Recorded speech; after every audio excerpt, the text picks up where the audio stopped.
Charlotte's Web by E.B. White. Chapter 4. Loneliness. The next day it was rainy and dark. Rain fell on the roof of the barn and dripped steadily from the eaves. Rain fell in the barnyard and ran in crooked courses down into the lane where thistles and pigweed grew. Rain spattered against Mrs. Zuckerman's kitchen windows and came gushing out of the downspouts. Rain fell on the backs of the sheep as they grazed in the meadow. When the sheep tired of standing in the rain, they walked slowly up the lane and into the fold. Rain upset Wilbur's plans. Wilbur had planned to go out this day and dig a new hole in his yard. He had other plans too. His plans for the day went something like this. Breakfast at 6:30. Skim milk, crusts, middlings, bits of doughnuts, wheat cakes with drops of maple syrup sticking to them, potato skins, leftover custard pudding with raisins, and bits of shredded wheat. Breakfast would be finished at 7. From 7 to 8, Wilbur planned to have a talk with Templeton, the rat that lived under his trough. Talking with Templeton was not the most interesting occupation in the world, but it was better than nothing. From 8 to 9, Wilbur planned to take a nap outdoors in the sun. From 9 to 11, he planned to dig a hole or a trench and possibly find something good to eat buried in the dirt. From 11 to 12, he planned to stand still and watch flies on the boards, watch bees in the clover, and watch swallows in the air. 12 o'clock, lunchtime.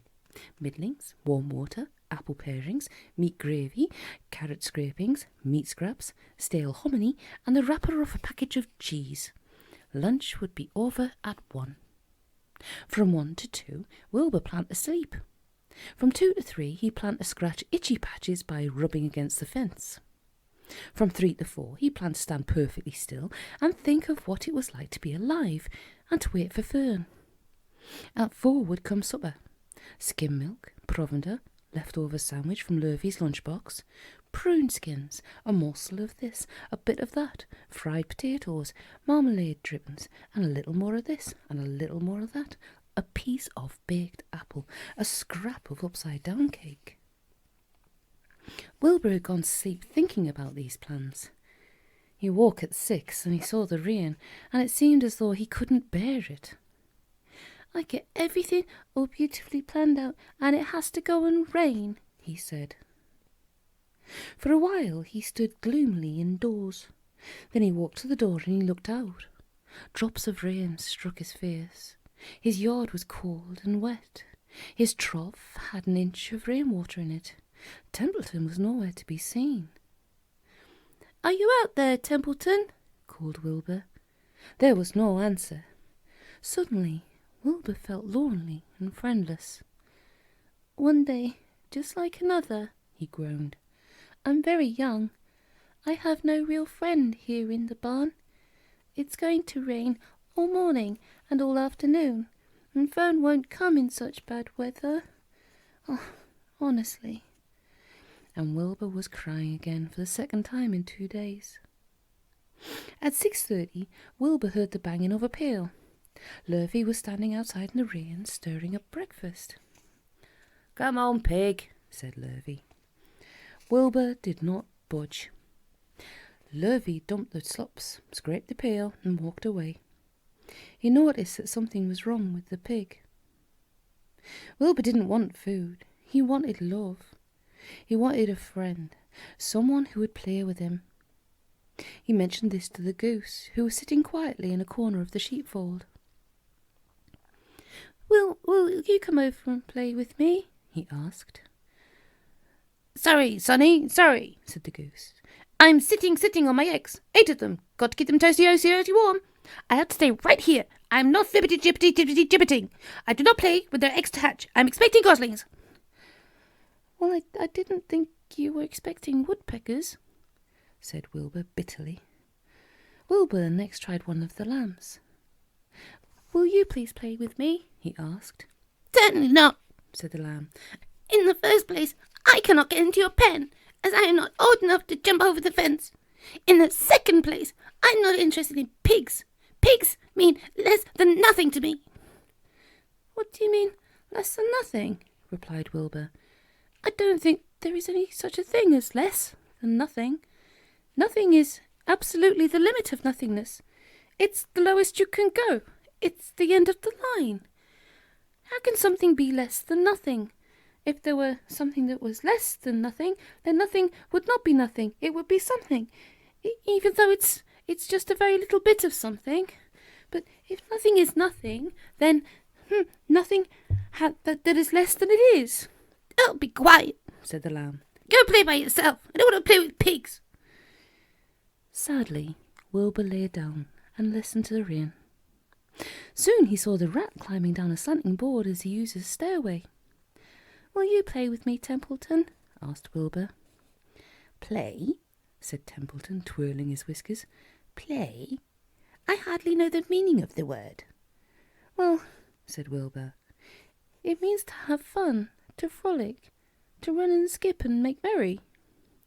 I never do those things if I can avoid them, replied the rat sourly. I prefer to spend my time eating, gnawing, spying and hiding. I am a glutton, but not a merrymaker. Right now I'm on my way to your trough to eat your breakfast, since you haven't got sense enough to eat it yourself. And Templeton, the rat, crept stealthily along the wall and disappeared into a private tunnel that he had dug between the door and the trough in Wilbur's yard. Templeton was a crafty rat, and he had things pretty much his own way. The tunnel was an example of his skill and cunning. The tunnel enabled him to get from the barn to his hiding place under the pig trough without coming out into the open. He had tunnels and runways all over Mr. Zuckerman's farm and could get from one place to another without being seen. Usually he slept during the daytime and was abroad only after dark. Wilbur watched him disappear into his tunnel. In a moment he saw the rat's sharp nose poke out from underneath the wooden trough. Cautiously Templeton pulled himself up over the edge of the trough. This was almost more than Wilbur could stand, on this dreary, rainy day, to see his breakfast being eaten by somebody else. He knew Templeton was getting soaked out there in the pouring rain, but even that didn't comfort him. Friendless, dejected, and hungry, he threw himself down in the manure and sobbed. Late that afternoon, Lurvy went to Mr. Zuckerman. I think there's something wrong with that pig of yours. He hasn't touched his food. Give him 2 spoonfuls of sulphur and a little molasses, said Mr. Zuckerman. Wilbur couldn't believe what was happening to him when Lurvy caught him and forced the medicine down his throat. This was certainly the worst day of his life. He didn't know whether he could endure the awful loneliness any more. Darkness settled over everything. Soon there were only shadows and the noises of the sheep chewing their cuds, and occasionally the rattle of a cow chain up ahead. You can imagine Wilbur's surprise when out of the darkness came a small voice he had never heard before. It sounded rather thin, but pleasant. Do you want a friend, Wilbur? It said. I'll be a friend to you. I've watched you all day, and I like you. But I can't see you, said Wilbur, jumping to his feet. Where are you? And who are you? I'm right up here, said the voice. Go to sleep. You'll see me in the morning.